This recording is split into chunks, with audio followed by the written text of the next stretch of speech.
Okay, so we're just going to ask everyone. I'm really, really loving and digging all of this networking, all of these future partnerships, all these future collaborations, all these opportunities. But we got to talk about permits and plans and practical pieces on how you work with the city. So I'm going to ask our director,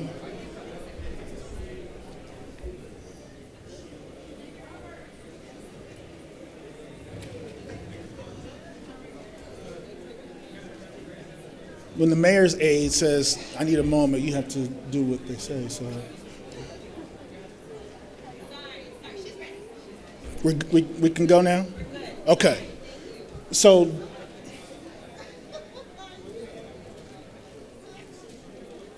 getting plans, getting your permits done, getting your plans into the city, working with the city is an invaluable component of the development process. So we've got the director, Ms. Markeia Carter here, and her team. So we're going to ask them to come on up and get started. I'm going to close these doors on the way out. Okay, all right. You're mic'd up. I am. Well, thank you. And our panelists are going to take a seat, and we can get started.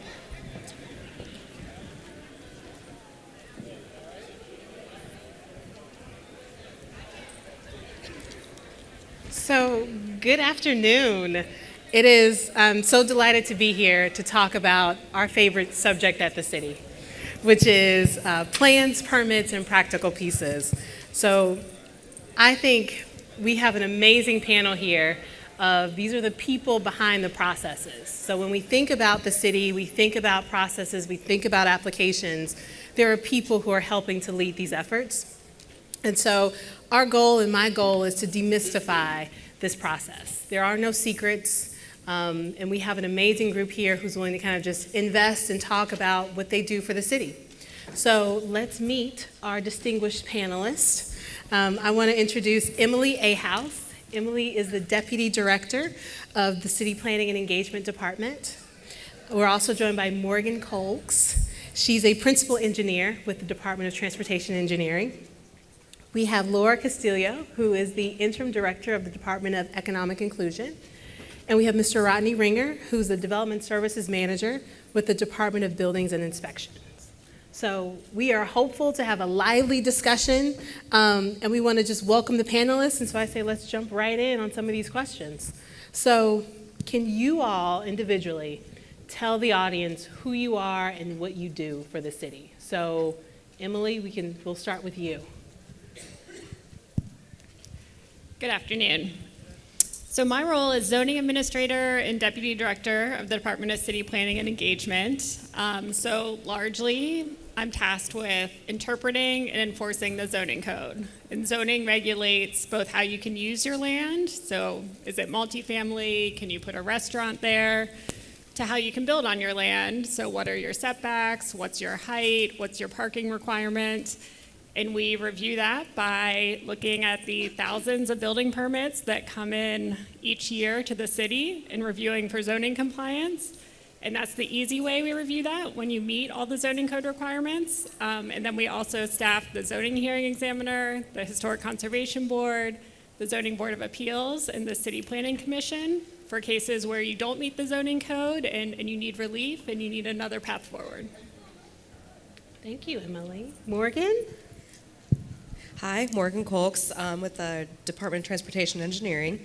So I am involved with any developments that come in that would affect any part of the right-of-way is essentially where I come in. So if you have a large development coming in, do you need a traffic impact study? We'll kind of determine that. What kind of requirements you have as far as your access from the street to your site. I'll work with if you guys are requesting anything that to be in the right-of-way, so if you need a revocable street privilege or do you need an easement, we can kind of help determine that stuff too. All right, Laura, you're up next. Hi, everybody. My name is Laura Castillo. I'm the interim director for the Department of Economic Inclusion. So at the Department of Economic Inclusion, we do really two things. We do all contract compliance for the city, and we also we run our inclusion program. So if you're looking for local MBEs, WBEs, or SBEs, businesses here in our area throughout the life of your project, we are a fantastic resource for you to reach out throughout the life of your project so that we can point you in the right direction. And last but not least, Rodney. Good afternoon, everyone. My role with the City of Cincinnati Building Inspections Department is to manage our development services as well as our plan reviews for when permits are coming in.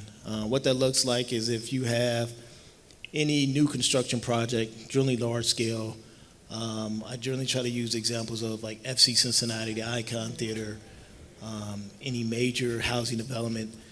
We have a program called Coordinated Site Review in which it consists of all the reviewing agencies. I call it the super team within the city.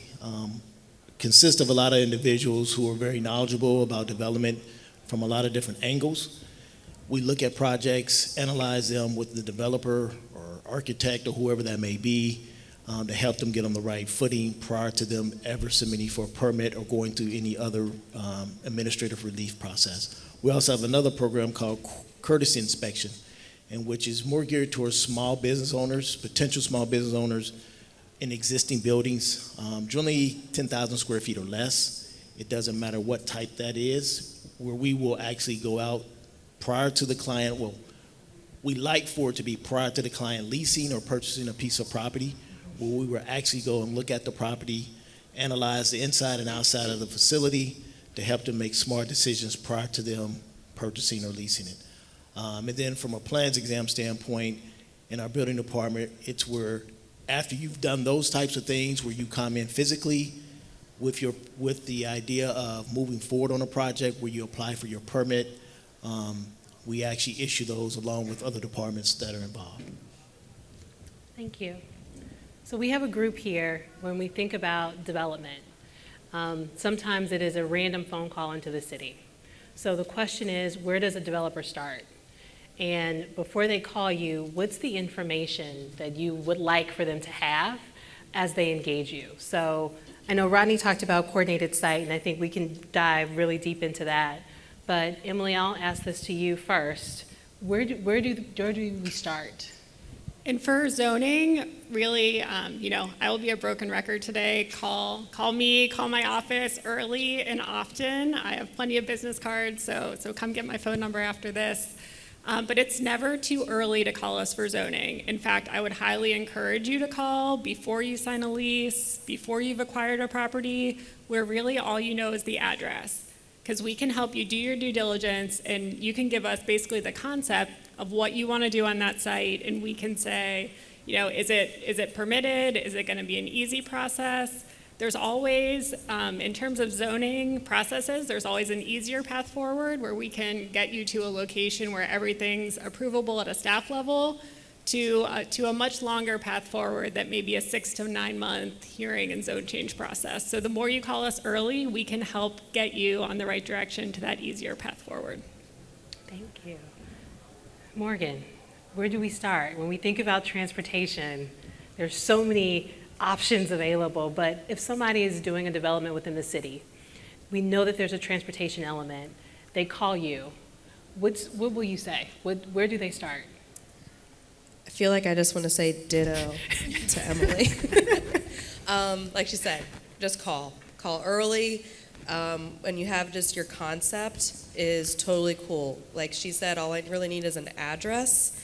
And I can talk it over with you on the phone as far as things that you could possibly do. What are you looking to do? What is your goal?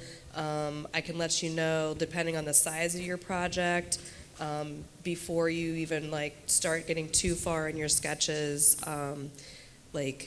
if there's a possibility that you would, if you're going a bigger grand scale of things, is there a possibility that you have to have a traffic impact study? Maybe it can just be a small, a traffic analysis that can be done, which is just a way smaller version of a TIS. Or are you just looking for your driveway and where your driveway location can go? And I can help you with that too. Thank you. So when we think about where do you start, one of the biggest conversations that we have is inclusivity and diversity, specifically on development projects. And so, Laura, can you speak to just some of the opportunities and services that your Department of Economic Inclusion can offer as we think about early and often? How can they check in with you and your team early to be better engaged in the capacity of what we currently have in the city? Yeah, absolutely. I think we're all going to have a very similar response because I can't stress enough how important it is just to reach out to your resources. Give us a call because if we can't answer your question, we will point you in the right direction. So if you do have questions about, I'm interested in hiring local small women or minority-owned firms, we have a fabulous directory that you can actually search for any type of service, any type of industry based on the commodity that you're looking for, and you will actually be able to look at all of the firms that the city of Cincinnati has registered. So I'd highly, highly recommend, if you don't know how to get to that webpage, if you don't know how to navigate that webpage, give us a call because that's a fantastic resource as you're developing and planning your project to see what opportunities you have to hire some of these firms. Thank you. So as we think about this, Rodney, you mentioned coordinated site review. And as we think about the process and engaging with zoning, engaging with transportation, engaging with economic inclusion, there is a solid process that the city has built out. We always say, go to Rodney. Like, you are our person when somebody calls. Can you give us a little bit of detail of why was coordinated site review created? What benefits does it give? And then what does that process look like from somebody coming in, just engaging with you in a phone call? That's a lot of pressure. Well, But anyway, so coordinated sites started, it actually started probably over 15 years ago. It was previously called Pre-Development Conference. The idea behind it was, in years past, and I'll just use something like a zone change. The use isn't permitted, you need to go through the zoning hearing, the zone change process, which Emily just was discussing a second ago, where we're in front of a planning commission and soon to be council. A developer is there talking about the proposed project, whatever that may be, and generally speaking, what happens, there may be other department representatives in the back of the room at the planning commission meeting. However, they had no idea of what was going on in relationship to that project, regardless of what that was. So I'll use Morgan. There was Morgan there in the back room for transportation engineering. They had never seen the project. So what started to happen was the project would get tabled by planning commission because we pretty much had egg on our face because all the departments did not know what was going on across the board with each other. So hence, pre-development started. We enhanced it several years ago for coordinated site to tighten it up a little bit. But the idea behind coordinated site is that there's a team instead of, and here's another part, developers also, before they went to planning commission, a lot of times they would run to multiple different departments trying to find out information. So MSD, which is Metropolitan Sewer District, they'll go to transportation engineering, they'll go to zoning, planning, trying to get bits and pieces. Well, the problem with that is there's a lot of different people in those departments. And so you may be talking to somebody that didn't necessarily was able to impact change in that particular case. And so clients would spend a lot of time doing a lot of things, but not necessarily picking up traction in terms of getting the development done. So coordinated site gives a client the opportunity to submit their drawings in one place, and then the team itself reviews the project together. We have internal meetings, everything happens on Tuesdays. We go through it, we analyze it, we send them information in form of a letter, and we let them know, and we also meet with them to tell them, here's what needs to happen to make this move forward. And so it saves clients a lot of time. Generally speaking, we have 3 different types of coordinated site reviews. We have a preliminary, it's generally you just have to have a site plan. And I don't mean to be, a site plan is just an aerial view of a project area. That's all you would generally need for that. That takes about 10 business days. When it's something larger, such as a development design review or technical, That's 20 business days total, which includes our review, 10 days for the team to look at it, followed by an internal meeting. We go over every project before we get in front of the client. The reason behind that is, again, we want to look polished. We want to make sure we're on one accord, because sometimes when we're looking at information, it actually does, some departments' information can impact another, meaning waterworks can impact fire. Fire can impact DOTE, if the curb cut, if they want to come a certain direction. So there's a lot of things that happen behind the scenes. So our intent behind it is to make sure we're on one accord to help good folks like yourselves. So I think we can't speak enough to being on one accord. As we think about the coordinated site review and the meetings, it is every entity. So we think about development, we think about zoning, we think about fire, waterworks, MSD. Those are all, it's all led by Rodney and their team within B&I. When we think about this, Rodney, and I'll start with you on this question, but you all see typical mistakes. And so we have an audience here who, while we know there are no secrets, what is something that you regularly see that if you could kind of just share that with the group and how that is ultimately dealt with, what would be something that is just a typical mistake, and what would be some of the ways to correct that? Two come to mind. The first one is they don't know zoning. They haven't checked with Emily and her team to find out, is that use permitted? That happens a lot, and I end up having to say, call Emily. The other is, and that's really from across the board, whether it's small scale development or it's a large scale, because it's important for me to say that, because large scale development projects generally have a team of individuals, a design professional, meaning architect, engineer, their attorneys, their developers. They generally have a team that has probably been down that road before. When it's a small business, the biggest thing I see is zoning for certain again, but they don't have a business plan.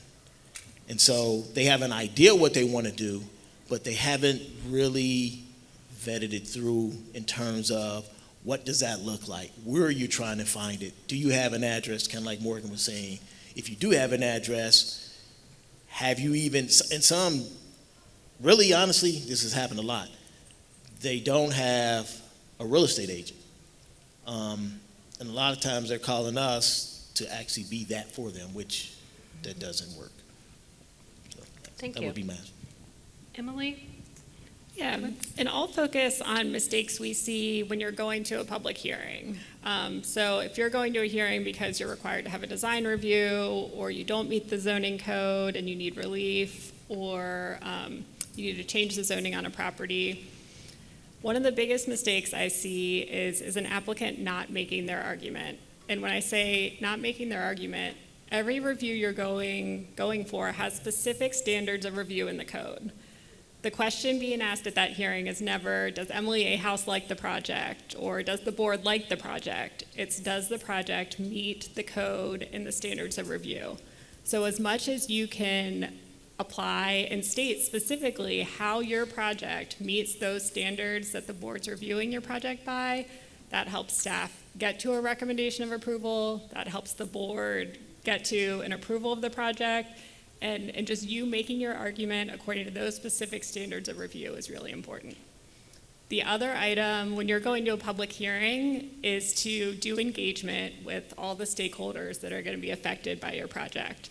They are going to get a notice. There's going to be a certain radius of property owners that are noticed, as well as the community council and other community organizations. And if the first time they hear about your project is that notice in the mail, they're often just going to start from a place of fear because they don't know anything about your project, and sometimes that's scary. So if they get that notice in the mail and they're like, oh, this is the project that they told me about and I think it's great, then you're done. Sometimes people don't do that engagement because they're concerned about opposition.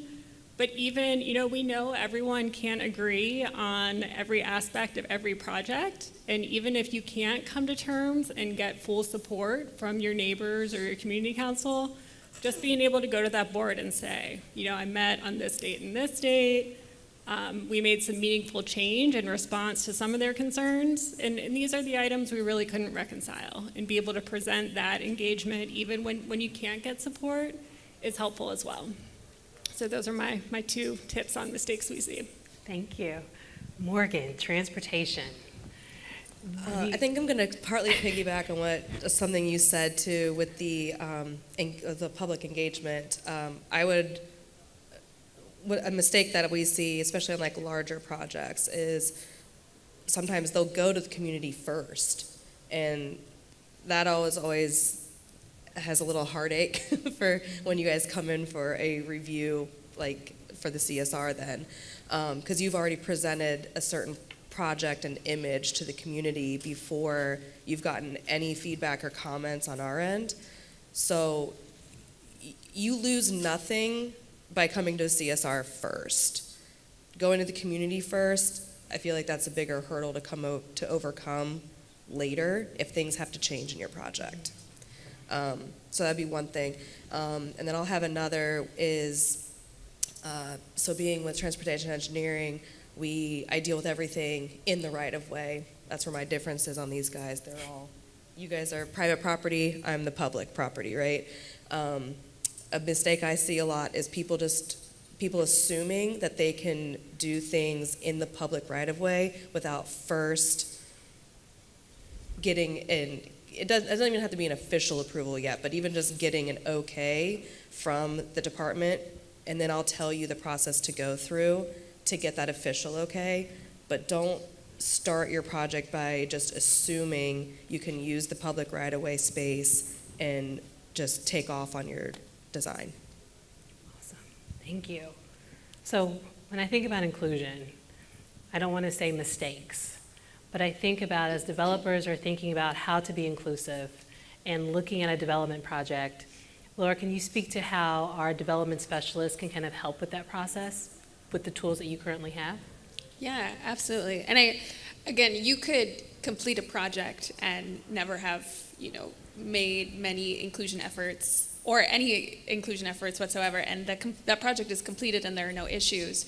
But I think instead of mistakes, it's missed opportunities to really engage with the communities that you're seeking to serve. So when we're talking about development, when we're talking about DEI, we really want to focus on outcomes. What does that mean to the community? Involving them at the right time and making sure that we're creating products that really celebrate the community, the culture, and not seeking to change it. And throughout that process, understanding that the Department of Economic Inclusion, as well as other entities and DEI specialists, are here as a resource. So use your resources. We have some fantastic community development corporations. We have some fantastic neighborhood councils. Involve them, consult them. And when it comes time to look for subcontractors on the project or different firms that you can utilize the database that we've already established and created for you. You can find anywhere from your general contractors to electricians or landscaping firms or janitorial services. There's so many ways that you can really include folks throughout the process and that are here within our community. Thank you. So you spoke a little bit about just innovation, like when people are thinking outside the box. And I want to take a moment to just highlight some work that the city has done specifically with our ADU ordinance. And so Emily, I'm going to look to you. One, what is an ADU? But more importantly, how does that really help to impact some of these new development opportunities? And how does that open up the door of new possibilities? Yes. So an ADU is an accessory dwelling unit. You also know them by mother-in-law suite or granny flat or casita. Practically, it is a second full dwelling unit with a kitchen, a sleeping area, and a living area that is either attached to or detached from a single-family house. So we call them accessory because they're intended to be smaller and sort of incidental to the primary residence on the site. It's not building a duplex. It is a secondary dwelling on a single-family lot. And why this is exciting from a development potential standpoint, 43% of the city currently is zoned with some form of single-family zoning. That means you get one house, one dwelling unit on one lot.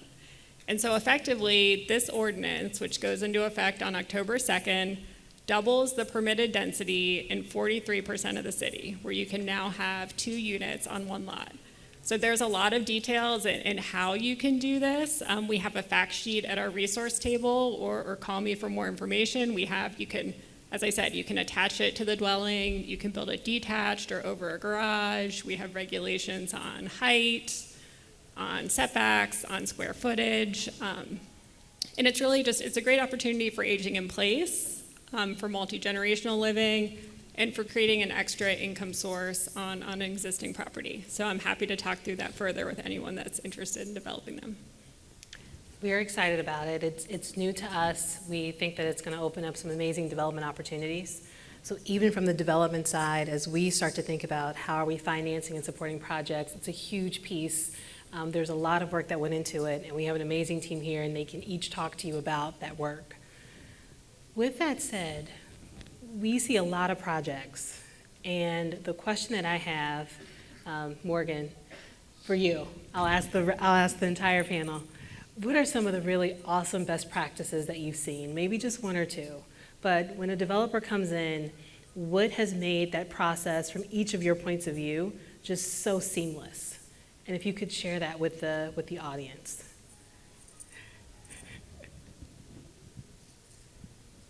Well, I guess from my perspective, for DOTE, it would be a good set of plans. Like for me, a best practice, that's what it would be. Like that, like for, I mean, I guess I'm more geared toward bigger developments. So to me, it's your engineer and architect have put together a site plan that has all the dimensions on it. It has the setbacks. It has the proper sidewalk has been addressed. Your driveway is there, and it just has all of the information I need to be able to look at it and be able to give you simple. I can easily give you comments back. Yeah, I think I'll do with that one. That counts. Emily, what about you? Yeah, and this time I'm going to ditto Morgan. I can't emphasize enough how important the design professionals you work with are to the success of your project. They are going to be the people that are walking your project through the permitting process and through the hearings. They're sort of your ambassador to that project. And as, in the city, we have, sort of different layers of regulation. We have hillside overlays, we have historic districts, we have urban design overlays, we have form-based code. And each of those have their unique standards of review and hearing processes. And I would say, ask your architect, ask your design professional as you're setting out, do you have experience going to this board? Do you have experience with these types of regulations? And really get someone who's tailored to the site you're developing and the project. And if you don't have experience with those hearings and with those sites, the other thing that I would suggest is everything's online now, right? So if you're going to the Historic Conservation Board or the Zoning Hearing Examiner and you've never been before, go to the YouTube page and listen to the last few hearings. Start to see what the lay of the hearing is, what types of questions are being asked, and then you're going to be much more prepared the first time you go to that hearing as well. Thank you. Rodney, I'm sure you have a lot of best practices. Can you elaborate on what you've seen specific? You don't even have to talk about specific projects, but just something that has made the process go just extremely well through CSR, even engaging with a B&I perspective.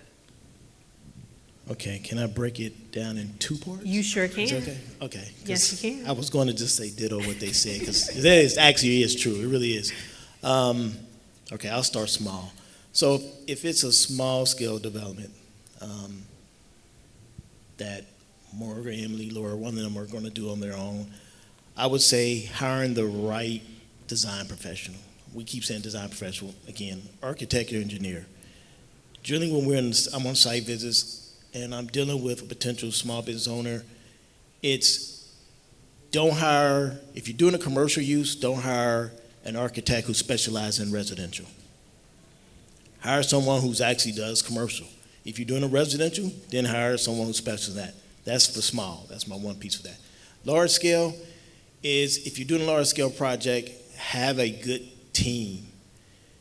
that impacts the drawings that they were talking about, meaning have a good contractor, have a good architect who knows what they're doing, who actually, you can be a good architect, but sometimes we see plans where they're well known, but the detail in the plan is not that great. And to Morgan's point, if the easier it is to read the plans, the easier it is for us. Because I generally tell clients, your CSR is only as good as the information you give us, because we're going off of what we see based off of your vision. So that would be my answer. Oh, that's a good one. That's awesome. So when I think about just being an administrator at the city, the biggest piece, I think the biggest takeaway is that there are people behind the policies. So we talk about the application process, we talk about CSR. Usually for us, it's call Emily, call Rodney. We've talked about a lot of stuff here today, but as I think about just that one item or one process that each of you can kind of speak to, that maybe we've discussed or we haven't discussed, but for this audience, like what is that one thing, either in your wheelhouse or just from a larger city, that you think this audience should know? So, Laura, I'm going to go with you. I cannot talk enough about our certified firm directory. I mean, we've really organized and done the work for you. It's super user-friendly. If you haven't checked it out, I really recommend that you do, but it is a fantastic tool. So I would ask that you leave with that in mind. Rodney? I know we keep saying CSR, which stands for Coordinated Site Review, but personally for me, I'm really passionate about our courtesy inspection program as well. And it's not as known as well as coordinated site, because that's generally for large scale development. But the ability to go out, for clients to have the ability to potentially, who's getting ready to start a small business project, an existing building, to be able to use that service where you can have someone from zoning, someone from fire department, our area plans examiners. If it's food service oriented, we'll bring someone from health department to walk the site with you before you even. Sometimes clients will have their architect there if they're a little more seasoned, but a lot of times they don't. And so to be able to get information sent to them so that they can then take that information and make an educated decision whether or not to move forward with that particular building is a great tool that we probably need to do a better job of highlighting for clients. So. How would somebody engage if they wanted that courtesy inspection? You would just call our, you can actually just call me. I'll tell you what you need to do. Call Rodney. Oh, no. It's, my number is 513-262-5681. Just call me, I'll walk you through what you need to do. It is really as simple as, there is a fee for this, I will say that. Nothing, well, that's the catch. But coordinated site is not. That's kind of wrapped up in your permitting, stuff like that. That's all free. But courtesy inspection, because we're bringing so many people out there to the site, we have to charge. I'm sorry, y'all. But we have done a survey in the past. It's right now it's $350. But we've done a survey actually right before COVID, when we had a lot of different real estate agents come out, and they actually told us we were doing a disservice to ourselves because the fee was way too low for the amount of information that we give clients. Now, that'll be for you to decide, but I do think it's great to be able to get that information. It saves. Can I give a quick example? Yes. All right, so let me take off, yeah. So when we first did it several years ago, and this is what really made me kind of really appreciate what was going on. My first time going out was in the north side. A young man had just he was getting ready to open up a pub/restaurant. And he had just signed the purchase agreement. He had started doing some work in there. I don't know how. He ended up calling us. We go out, we walk in. He has his whole family, friends. He had his architect there. And as soon as we walked in, we saw it was a hot mess. And so no sooner than I'm standing there, I have to tell him we have to stop the work. You didn't get a permit, one, that's critical, before you ever do work. Two, you have a lot of potential hazards. You had electrical issues. We had to use our phone to see because the lighting was out, wires were everywhere, and he started to cry. And I'm like, this wasn't in the plans. So he starts to cry. It's 20-some people there. I'm supposed to be the one leading it, and I pull him outside, call myself really being, doing my job. And he started to cry, and he tells me, he says, well, I just got the $10,600, I'll never forget this, from my parents who just retired to give me money to put into it. But he put the money into it and had people doing work on the side, and they didn't get any permits. Obviously, they didn't know what they were really doing.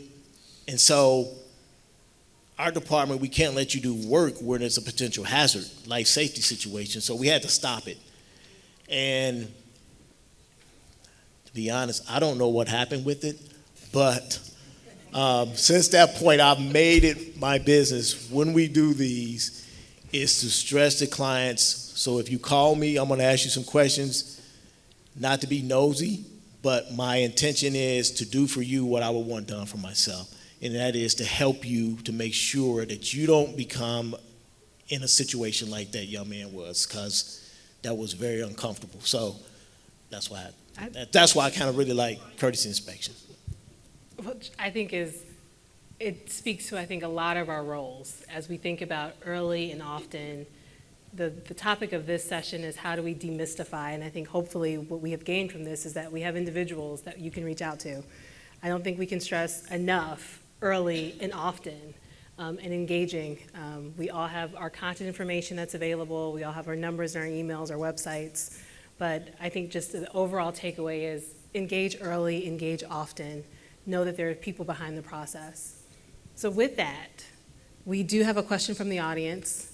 And the question is, what is the current process for developers meeting with city council persons? That, I think, is a question for me from a development perspective. So what we haven't talked about a lot in this panel is the development side. So when we really start to think about the incentive side, passing abatements or tax increment financing proposals through city council, that really comes from my shop. We also, from a perspective of engage early and often on the development side for community and economic development, it's engaging us often. We have team members on the housing side, economic development side, and neighborhood development. And the one thing that I tell every single developer is that there's never an expectation that you meet with a council person. Start with me.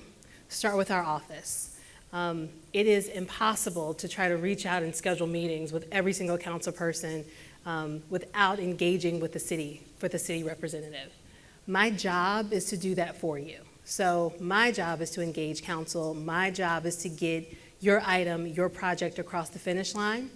And so what we do is we have our own process. We have an application process. We work with the developers. And when we are able to advance that project, then me and my team engage council members on your behalf.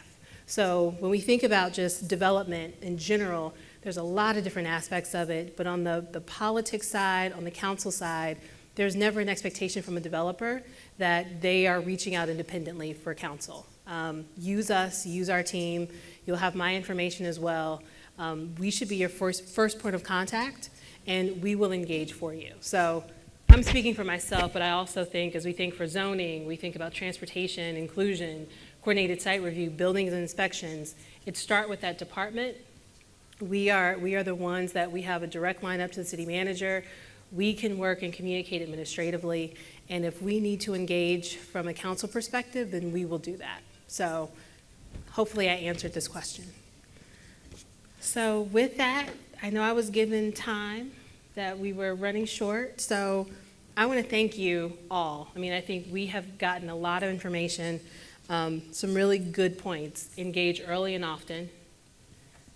Please get a permit. Please, please. There really are people behind the process. So when we think about, we have a lot, when Emily talks about zoning, when we talk about coordinated site, it is an entire process that you have to go through, but our goal is that we have engaged our teams to make it seamless for you all. Anything else that I'm missing as a good takeaway? I have one. Yes. So I do want to share with you all, and I have some flyers. Feel free to stop by our table after this. We have a really great event coming up on September 29th, which is our Business Enterprise Expo, where we have actually invited all of our certified firms to come and showcase the various services that they offer. So if you're looking for services, if you're curious about what kind of firms, small women, local minority-owned firms are here and working with the city of Cincinnati, come check us out. Thank you. So I want to thank you, Emily, thank you, Morgan, thank you, Laura, thank you, Rodney. This is our crew. So when we have a project, we're going to say, call Rodney, call Emily, call Morgan, call Laura. So they're going to be available after this session. So if you have any questions, we also will have our information online. But please feel free to engage with them, network with them. And if you have questions that weren't asked here, we have our information. We are available. Specifically, even on the development side, I'll be available. But hopefully you took a lot away from this, is that there are no secrets. Hopefully we demystified any stereotypes, and that you know the people to come to answer the questions. So with that, thank you.